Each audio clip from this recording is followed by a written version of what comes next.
ये बीजेपी बदनाम हो चुकी है, भ्रष्ट है, एक्सपोज हो चुकी है। डेवलपमेंट इंडेक्स में भी बहुत पीछे है। मगर कुछ लोग कांग्रेस या दूसरे पार्टियां छोड़ के बीजेपी में जा रहे हैं, उसकी वजूहत कई हैं। ईडी है, आईटी है, कई चीज़ें हैं। 2 मरतबा जीतने के बाद भगवंत खुदा उनका जो गवर्नेंस है ठीक नहीं, उनकी बदनाम हो चुके हैं पूरा। खुद गवर्नमेंट भी बहुत बदनाम हो चुकी है। कई एमपीज जेल में हैं। मतलब ये जो भी आवाज़ उठाते हैं, जिनके पास भी उनके खिलाफ करने की ताकत है, उनको उनके मुंह बंद करने की कोशिश की जाती है। रात में सो के ख्वाब देखना ठीक है, मगर जागते हुए ख्वाब देखना बेवकूफ़ी है। वो गलत बातें हैं। उनकी हालत ख़राब है, फिल वक्त वो हार रहे हैं, वो फिल वक्त परेशान हैं। सबसे पहले कांग्रेस पार्टी को आप मुस्लिम लीग के मजलिस इत्तेहादुल मुस्लिमीन मत समझिए। कांग्रेस पार्टी सेकुलर पार्टी है। नहीं, जो एमपी है असदुद्दीन अवैसी, वो हर हमेशा मुसलमानों की आवाज़ उठाए हैं। कांग्रेस की जो एमपी है वो आज तक आवाज़ नहीं उठाए। तो कांग्रेस के मुस्लिम एमपीज जो हैं आवाज़ उठाते हैं माइनॉरिटीज़ के लिए। वैसे कई सेकुलर दूसरे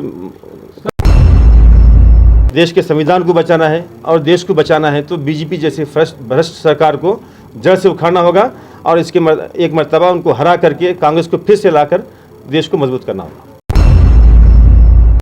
स्टेट का जनरल सेक्रेटरी बनाया गया कांग्रेस में, तो ये कहा जा रहा है सर कि आप कांग्रेस टिकट के दावेदार थे तो आपको टिकट नहीं मिला।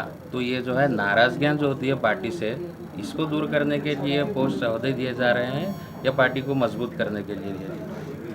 देखिए, अभी जो मुझे केपीसीसी का जनरल सेक्रेटरी बनाए हैं, ये पूरे कर्नाटका रीजन में मैं एक ही मुस्लिम जनरल सेक्रेटरी हूँ। ये रीजनल बैलेंस रखना और कम्युनिटी का भी रिप्रेजेंटेशन देना इसलिए दिया गया है। नाराज़गी की कोई बात नहीं है। पार्टी में कई लोग पूछते हैं, सबको टिकट मिलना ज़रूरी नहीं है। मैं पूछा हूँ मगर टिकट नहीं मिला मुझे, कोई बात नहीं। मैं as a discipline soldier Congress party का, मैं कांग्रेस पार्टी के साथ हूँ और कांग्रेस पार्टी के अच्छा मौक़िफ़ है इधर में। 2 मरतबा जीतने के बाद भगवंत खुदा उनका जो गवर्नेंस है ठीक नहीं, उनकी बदनाम हो चुके हैं पूरा। खुद गवर्नमेंट भी बहुत बदनाम हो चुकी है। अभी जो इलेक्टोरल बॉन्ड का जो स्कैम हुआ है, न सिर्फ हमारे देश का सबसे बड़ा स्कैम है, बल्कि बड़े इकनॉमिस्ट कहते हैं कि दुनिया का सबसे बड़ा स्कैम है। एक्सपोज हो गया वो, मगर यहाँ की मीडिया जो है उसको बाहर नहीं लाती। ये गवर्नमेंट बदनाम हो चुकी है। इनका जो नारा है 400 का नारा, झूठा नारा है। ये 200 भी क्रॉस करने वाले नहीं है। बीदर में हालत अच्छी है, कांग्रेस जीत सकती है। सर, आप बोल रहे हैं कि बीजेपी जो है बदनाम हो चुकी है, लेकिन गौरव वल्लभ जो है कांग्रेस के स्पोक पर्सन थे। मास्टर डिबेट उन्हें कहा जाता था, संबित पात्रा के साथ उनकी बहस होती थी। उन्होंने कल बीजेपी ज्वाइन कर लिया है सर, इसकी वजह क्या है? ये बीजेपी बदनाम हो चुकी है, भ्रष्ट है, एक्सपोज हो चुकी है। डेवलपमेंट इंडेक्स में भी बहुत पीछे है। मगर कुछ लोग कांग्रेस या दूसरे पार्टियां छोड़ के बीजेपी में जा रहे हैं, उसकी वजूहत कई हैं। ईडी है, आईटी है, कई चीज़ें हैं। यहाँ पे जो राज चल रहा है ये डेमोक्रेसी नहीं है, यहाँ बिल्कुल डिक्टेटरशिप है। आप देख रहे हैं कि हमारे देश के 2 चीफ मिनिस्टर जेल में हैं, कई एमपीज जेल में हैं। मतलब ये जो भी आवाज़ उठाते हैं, जिनके पास भी उनके खिलाफ करने की ताकत है, उनको उनके मुँह बंद करने की कोशिश की जाती है। उनको डराया जाता है ईडी के ज़रिए, आईटी के ज़रिए। ये गौरव वल्लभ का हो, जितने लोग गए हैं, अशोक चौहान का हो, मेरे नज़र में वो लोग आज भी सेकुलर हैं। वो मजबूरी में गए हैं।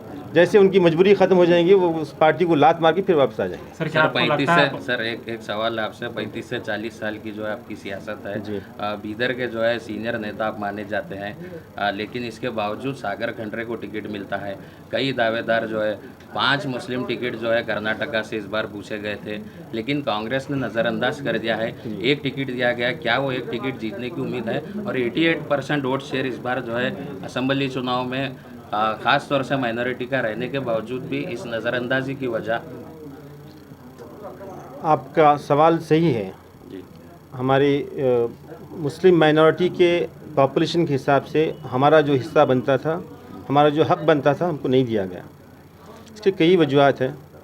एक तो ये बात मशहूर की गई है कि किसी माइनॉरिटी को टिकट देते हैं तो पोलराइजेशन होता है, माइनॉरिटी जीत नहीं पाता। इसमें कुछ हद तक सच्चाई है, मगर उस सच्चाई का सहारा लेकर नाइंसाफ़ी ज़्यादा हो रही है। मैं इसको मानता हूँ और मैं ये भी मानता हूँ कि हमको एक से ज़्यादा टिकट देना चाहिए था, 2 या 3 देना चाहिए था। अगर वो जो लोग हेल्म ऑफ अफेयर्स पे हैं, जो ऊपर बैठ के करने वाले हैं, उन्होंने फ़ैसला किया है।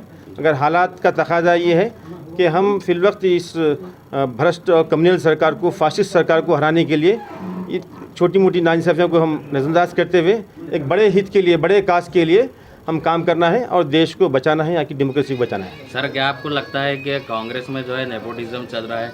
खरगे जी के दामाद को टिकट दिया जाता है, ईश्वर खंडरे के बेटे को टिकट दिया जाता है, तो आम कार्यकर्ता जो कांग्रेस में अपना वक्त बर्बाद कर रहा है, तो उसको क्या करना चाहिए फिर?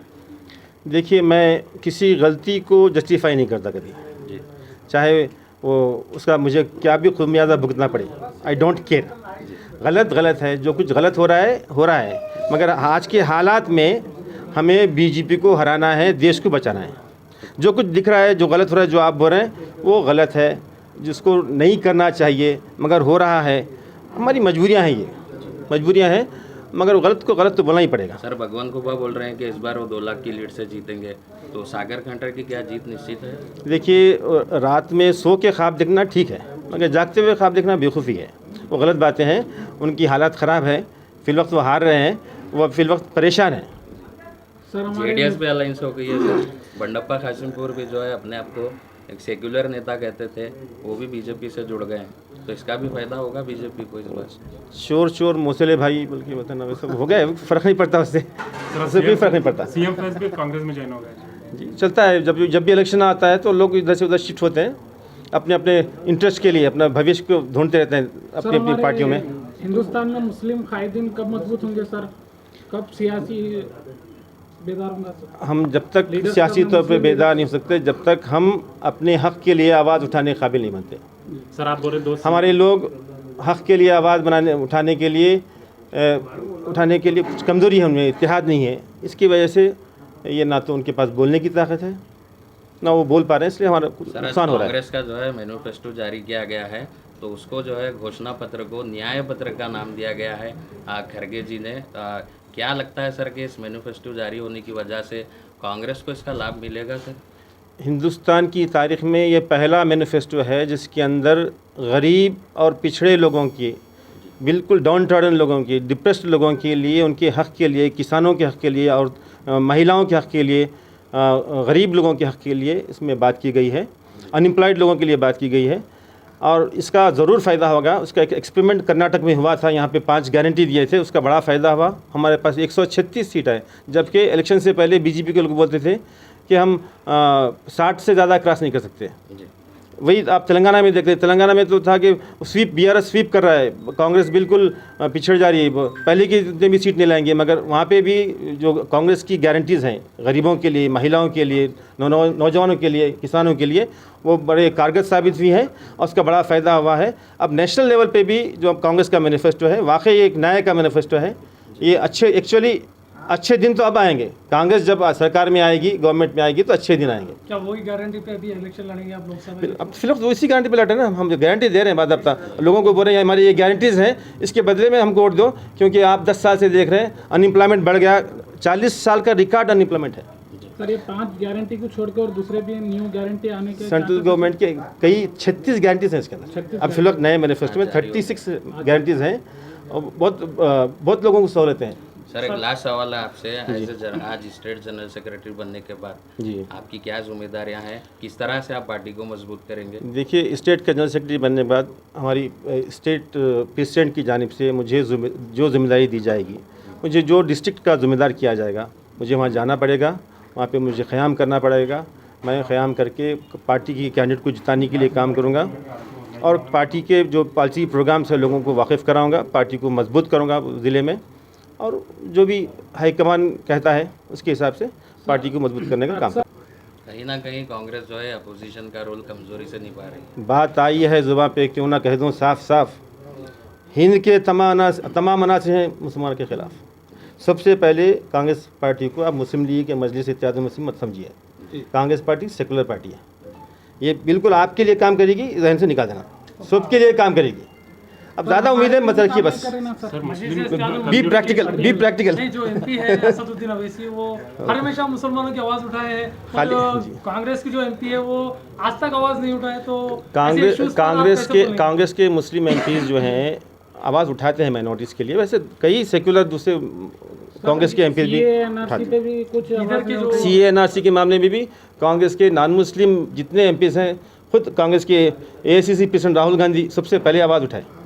इधर के जो विधायक है और कर्नाटक स्टेट के म्यूनिसिपल एडमिनिस्ट्रेटर रहीम खान साहब से जब मैं सवाल पूछा कि ये 5 गारंटी जो है वो छोड़कर दूसरे मिनोरिटी के लिए जो स्कीम है, स्कॉलरशिप है और भी दूसरे हैं, उसको कब लेकर आएंगे, तो उन्होंने कहा हमारे सिद्धरामैया ये सोच रहे हैं कि 5 गारंटी होने के बाद वो स्कीम लाएंगे, मगर वो 5 गारंटी हो गया मगर स्कीम नहीं आए, तो क्या मिनोरिटी को ऐसे ही दबाया जा रहा है?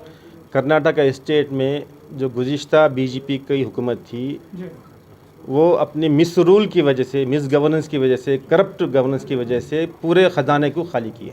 जी ख़जाने का डेप्थ, कर्नाटक के ट्रेजर का इतना डेप्थ नुकसान हो गया है, इतना कर्जे में है कि उसको जितना लॉस किया उसको भरपाई करने के लिए 10 साल लगता है। जी फिर भी हमारे कर्नाटक स्टेट के चीफ मिनिस्टर एक बेस्ट इकनॉमिस्ट हैं।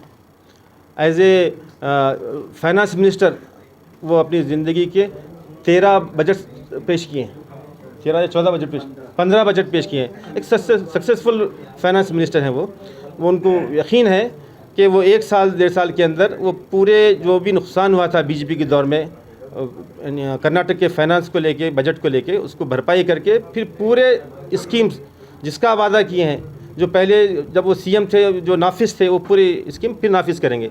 ख़ासतौर पे माइनॉरिटीज़ के लिए उनका दिल खुला है। वो प्रो माइनॉरिटी चीफ मिनिस्टर हैं, हमेशा सोशल जस्टिस की, समाजी इंसाफ की बात करते हैं, ना सिर्फ बात करते हैं बल्कि प्रैक्टिकल काम करते हैं।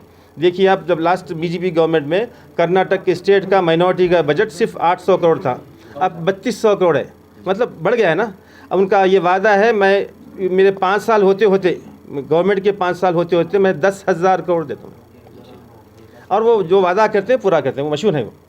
सर बिदर की पब्लिक को आपकी ओर से मैसेज सर, MP इलेक्शन के ताल्लुक से? मेरा मैसेज हमारे बीदर की अवाम को है कि देश के हालात को सामने रखते हुए देश की डेमोक्रेसी को बचाना है, देश के संविधान को बचाना है और देश को बचाना है, तो BJP जैसे भ्रष्ट सरकार को जड़ से उखाड़ना होगा और इसके एक मर्तबा उनको हरा करके कांग्रेस को फिर से लाकर देश को मजबूत करना होगा।